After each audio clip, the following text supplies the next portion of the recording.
നാരായണം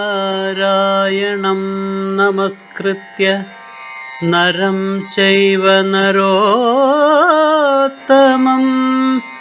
ദേവീം സരസ്വതീം വ്യാസം തതോ ജയമുദീരയേ. അർത്ഥശാസ്ത്രമിദം പുണ്യം ധർമ്മശാസ്ത്രമിദം പരം മോക്ഷശാസ്ത്രമിദം പ്രോക്തം വ്യാസേനാമിത ബുദ്ധിനാ.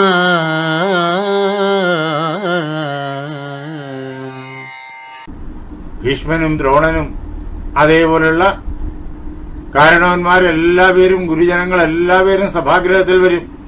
അവിടെ വെച്ചാണ് നമുക്ക് അച്ഛനിൽ നിന്നിട്ട് അനുവാദം വാങ്ങേണ്ടത്. ആ അവസരത്തിലേക്ക് നിങ്ങൾ ഇതിനൊരു തീരുമാനം ഉണ്ടാക്കി നല്ലൊരു ഉപായം കണ്ടെത്തിയിട്ട് അങ്ങോട്ട് വരിക, അത് അവിടെ വെച്ചിട്ട് അവതരിപ്പിക്കുക. അവിടെ ആ സഭ ചേരുന്ന അവസരത്തിൽ ഞാനും അവിടെ ഉണ്ടാകും. അപ്പോൾ അവിടെ വെച്ചിട്ട് അത് അവതരിപ്പിച്ചു കഴിഞ്ഞാൽ നമുക്ക് അതിനു വേണ്ടുന്നതായ ഒരു അനുകൂല തീരുമാനം മഹാരാജാവിൽ നിന്നിട്ട് നേടിയെടുക്കാം. വചോ ഭീഷ്മസ്യ രാജ്ഞശ്ച നിശമ്യ ഗമനം പ്രതി. അങ്ങോട്ട് ദ്വൈതവനത്തിലേക്ക് പോകുന്ന കാര്യത്തെക്കുറിച്ച് രാജാവിന്റെ വാക്കുകൾ അദ്ദേഹത്തിന്റെ സമ്മതമായാലും അദ്ദേഹത്തിന്റെ അനിഷ്ടമായാലും അതൊക്കെ കേൾക്കണം. പിന്നെ അതില് ഉറച്ച അഭിപ്രായം പറയുന്നയാള് ഭീഷ്മനാണ്. അദ്ദേഹം എതിർത്തേ പറയൂ, വേണ്ട അങ്ങോട്ട് പോകേണ്ട കാര്യമില്ല എന്നേ പറയൂ. അതിന് അദ്ദേഹത്തിന് അനേകം കാരണങ്ങൾ പറയാനും കാണും. എപ്പോഴും അദ്ദേഹം അങ്ങനെയാണ്. അദ്ദേഹം ഹസ്തനാപുരത്താണ് ഇരിക്കുന്നതെങ്കിലും അദ്ദേഹത്തിന് സ്നേഹം കൂടുതൽ പാണ്ഡവന്മാരോടാണ്, എന്നോടല്ല. അതുകൊണ്ട് എന്റെ പദ്ധതികളെല്ലാം അദ്ദേഹം തടയും. ഇങ്ങനെ അവർ രണ്ടുപേരും എന്തൊക്കെ പറയുന്നു എന്ന് കേട്ടിട്ട് നമുക്ക് അച്ഛനെ അനുനയിക്കാം. വ്യവസായം കരിഷ്യേഹം അനുനീയ പിതാമഹം.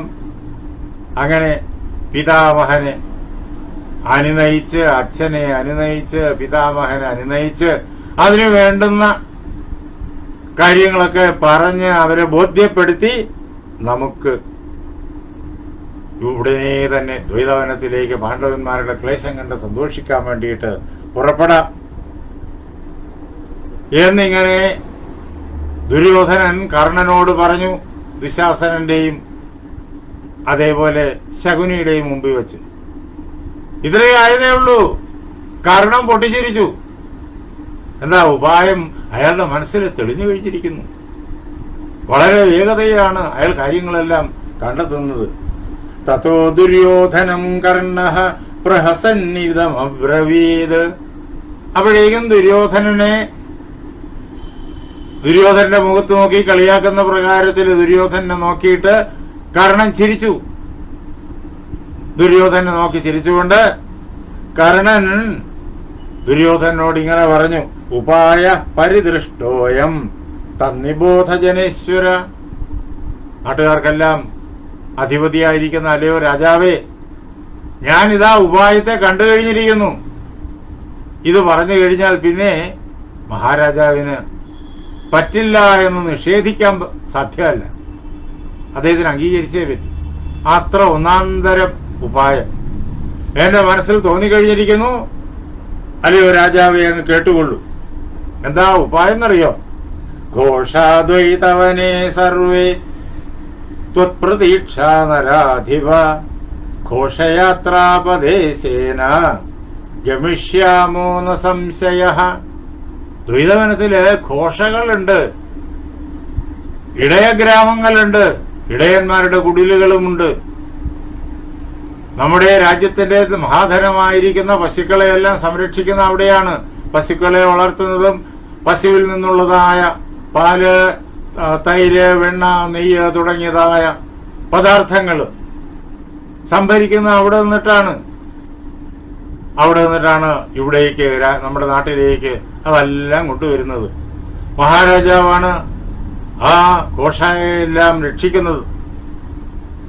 അപ്പോ രാജാവ് കൃത്യമായിട്ട് എല്ലാ വർഷവും അവിടുത്തെ കാര്യങ്ങളെല്ലാം നിരീക്ഷിച്ച് അറിഞ്ഞ് അതിന് ഉദ്യോഗസ്ഥന്മാരെ അയക്കും, കണക്കുകളൊക്കെ എടുക്കും. വേണമെങ്കിൽ രാജാവിന് പോകാം. രാജാവ് പോയി കഴിഞ്ഞാൽ വലിയ ആർഭാടപൂർണമായിട്ടുള്ള ഒരു യാത്രയായിരിക്കും. രാജകുമാരന് പോകാം. അവിടെ നമ്മുടെ നാട്ടിലെ ഘോഷകൾ ധാരാളം ഉണ്ടല്ലോ ദൈവഗാനത്തില്. ആ ഘോഷകൾ, അല്ലയോ രാജാവേ, ദുര്യോധന, അങ്ങയുടെ ആഗമനത്തെ പ്രതീക്ഷിച്ചിരിക്കുന്നു. അങ്ങ് കൂടെ കൂടെ ചെല്ലുന്നത് അവരാഗ്രഹിക്കുകയാണ്. അതുകൊണ്ട് അങ്ങ് അവിടെ പോകേണ്ടതുണ്ട്. നമുക്ക് അദ്ദേഹത്തോട് പറയാം, മഹാരാജാവിനോട്, ഞങ്ങൾ ഘോഷയാത്ര നടത്തുകയാണ്, ഘോഷങ്ങളിലേക്കുള്ള യാത്ര.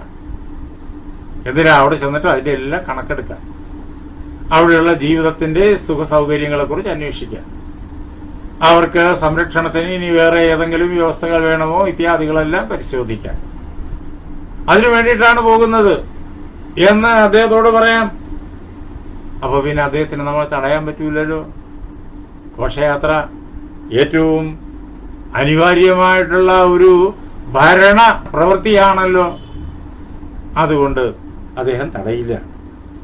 ഉചിതം ഹി സദാ ഗന്ധം ഘോഷയാത്രാം വിശാംപതേ ഏവം ചത്വം പിതാ രാജൻ സമനുജ്ഞാതുമർഹതി.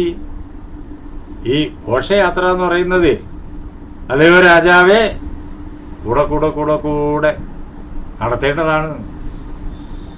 കാരണം രാജാവിന്റെ ദൃഷ്ടി എപ്പോഴും അവിടെ ചെല്ലണം. രാജാവിന്റെ നിറസാന്നിധ്യം എപ്പോഴും അവിടങ്ങളിൽ ഉണ്ടാകണം. അതുകൊണ്ട് അങ്ങയുടെ പിതാവിന് ഒരു കാരണവശാലും ഇതിനെ തടുക്കാനാവില്ല എന്ന് ദുര്യോധനനോട് ദുശാസനന്റെയും ശകുനിയുടെയും മുന്നിൽ വെച്ചിട്ട് കർണൻ പറഞ്ഞു. നല്ല ഒരു തന്ത്രം നോക്കണം. അങ്ങനെ ഘോഷയാത്ര നടത്തുന്നത് കള്ളം പറഞ്ഞിട്ടാണ്. സത്യം അവർക്കില്ല. അവർക്ക് ഈ ആസുരീ ബുദ്ധികൾക്ക്, ആസുരീ സമ്പന്നന്മാർക്ക് സത്യം എന്നുള്ളത് ഇല്ലേ ഇല്ല. അവരെ കള്ളം നിരന്തരം പറയും. അവരുടെ ആഗ്രഹം നടക്കണം, അവരുടെ വികർമ്മങ്ങളെല്ലാം നടക്കണം, അനാചാരങ്ങളെല്ലാം നടക്കണം. ഈ ഘോഷയാത്ര അനാചാരമാണ്. എന്തിനാ അവിടെ പോകുന്നത്? അവിടുത്തെ ആ ഘോഷങ്ങളിലെ കണക്കെടുക്കാനല്ല, പിന്നെയോ പാണ്ഡവന്മാരെ ആക്ഷേപിക്കാൻ വേണ്ടിയിട്ടാണ്. ഇതൊരു കള്ളം. ആ കള്ളം ഉടനെ തന്നെ ആസുരി സമ്പന്നൻ കണ്ടെത്തി. അങ്ങനെ ഒരു അനാചാരത്തിന് വേണ്ടിയിട്ട് നല്ലൊരു കള്ളം. കാരണം രാജാവിനെ ബോധിപ്പിക്കണമല്ലോ. രാജാവിനോട് പോലും അച്ഛനോട് പോലും കള്ളമാവര് പറയുക. അവരുടെ ഉള്ളില് അവരുടേതായ കർമ്മ പദ്ധതിയുണ്ട്, അവരുടെ പേഴ്സണൽ അജണ്ടയുണ്ട്. അത് പറഞ്ഞു കഴിഞ്ഞാൽ അച്ഛൻ സമ്മതിക്കത്തില്ല. എന്തുകൊണ്ടെന്നാൽ അദ്ദേഹത്തിന് ആചാരത്തോട് ആഭിമുഖ്യമുള്ളത് കൊണ്ടല്ല. അങ്ങനെ പാണ്ഡവന്മാരുടെ മുന്നിൽ ചെന്നിട്ട് ആക്ഷേപിക്കുന്നത് മര്യാദയല്ല എന്ന വിചാരമുള്ളത് കൊണ്ടല്ല. അദ്ദേഹത്തിന്റെ വിചാരം എന്താണെന്ന് അദ്ദേഹത്തിന്റെ വാക്കുകളിൽ നിന്നിട്ട് തന്നെ നമുക്കറിയാം. ഉടനെ കേൾക്കും നമ്മളത്. പിന്നെയോ അങ്ങനെ ആക്ഷേപിക്കാൻ അങ്ങോട്ട് ചെന്നു കഴിഞ്ഞാൽ ഇവരാരും തിരിച്ച് ഇങ്ങോട്ട് വരില്ല. അത് അദ്ദേഹത്തിന് അറിയാം. അത് അദ്ദേഹം പറയുന്നുണ്ട്. അതുകൊണ്ടാണ് അദ്ദേഹം തടയുന്നത്. ഏതായാലും അവര് ഇവിടെ നിന്നിട്ട് 13 വർഷത്തേക്ക് ഒഴിവാക്കിയല്ലോ. 12 വർഷം കാട്ടിലും 1 വർഷം നാട്ടില് അജ്ഞാതവാസത്തിൽ. അത് വച്ചിരിക്കുന്നത് എന്തിനാ? അതിനിടയ്ക്ക് കണ്ടുപിടിച്ചിട്ട് വീണ്ടും കാട്ടിലേക്ക് അയക്കാൻ. അങ്ങനെ അവരെ ഇങ്ങനെ പല തവണകളായിട്ട്, ഗഡുക്കളായിട്ട് കാട്ടിൽ അയച്ച് ആയുസ് മുഴുവൻ കാട്ടിലാക്കുക. അതിനു വേണ്ടിയിട്ടാണ്. അതിനാണ് ഈ അജ്ഞാതവാസം. അപ്പൊ ഏതായാലും അങ്ങോട്ട് അയച്ചല്ലോ. ഇനിയിപ്പം ഇവിടെ ശല്യമില്ലല്ലോ. അവിടെ ചെന്ന് എന്തിനാ ആവശ്യമില്ലാതെ യുദ്ധം ഉണ്ടാക്കുന്ന അദ്ദേഹം അനുവദിക്കത്തില്ല. അപ്പോ അതിനു വേണ്ടിയിട്ട് അദ്ദേഹത്തെ കൊണ്ട് സമ്മതിപ്പിക്കാൻ വേണ്ടി അദ്ദേഹത്തോടും കള്ളം പറയണം. ഘോഷയാത്ര എന്നുള്ള അപദേശം. അങ്ങനെ നമുക്ക് പുറപ്പെടാമെന്ന് പറഞ്ഞപ്പോഴേക്കും എല്ലാവർക്കും സന്തോഷമായി. നല്ല ഒരു ഉപായം കിട്ടിക്കഴിഞ്ഞിരിക്കുന്നു. ഇനി അത് നടപ്പിലാക്കിയാൽ മതി. അടുത്ത പുലരിയിൽ സഭ സമ്മേളിച്ചു എന്നത്തെയും പോലെ. ആ സമയത്ത് ഈ പറഞ്ഞ കക്ഷികളും അവിടെ എത്തിച്ചേർന്നു. അവർ സഭയിൽ ചെല്ലേണ്ടവരാണ്. അതുകൊണ്ട് പ്രത്യേകിച്ച് എന്തെങ്കിലും പദ്ധതികളുമായിട്ടാണ് വരുന്നത് എന്നൊന്നും ആർക്കും സംശയിക്കേണ്ട കാര്യമില്ല. അവരവിടെ ചെന്നു. അത് കഴിഞ്ഞപ്പോ അവിടുത്തെ സാധാരണ നടപടികൾ വളരെ പെട്ടെന്ന് പൂർണ്ണമായി. അപ്പോഴേക്കും അനന്തരം ചരാധേയ ശകുനിശ്ച വിശാംപതേ ആഹതു പാർത്ഥിവ ശ്രേഷ്ഠം ധൃതരാഷ്ട്രം ജനാധിപം. ബാക്കി നടപടികളെല്ലാം വളരെ പെട്ടെന്ന് കഴിഞ്ഞ ഉടനെ തന്നെ രാധേയനും കർണനും ശകുനിയും അവർ രണ്ടുപേരും കൂടി ചേർന്നിട്ടാണ് അവതരിപ്പിക്കുന്നത്. അങ്ങനെ പറയുമ്പോൾ ശകുനിയും കർണനും എന്നല്ല വ്യാസം പറഞ്ഞത്, കർണനും ശകുനിയും. എന്താ ഇത് അവതരിപ്പിക്കുന്ന കാര്യത്തിലും പ്രധാനിയായിട്ട് നിൽക്കുന്നത് കർണൻ, സപ്പോർട്ടാണ് ശകുനി. അങ്ങനെ കർണന്റെ സ്വഭാവം നമുക്ക് ഇവിടെ കൃത്യമായി കാണാം.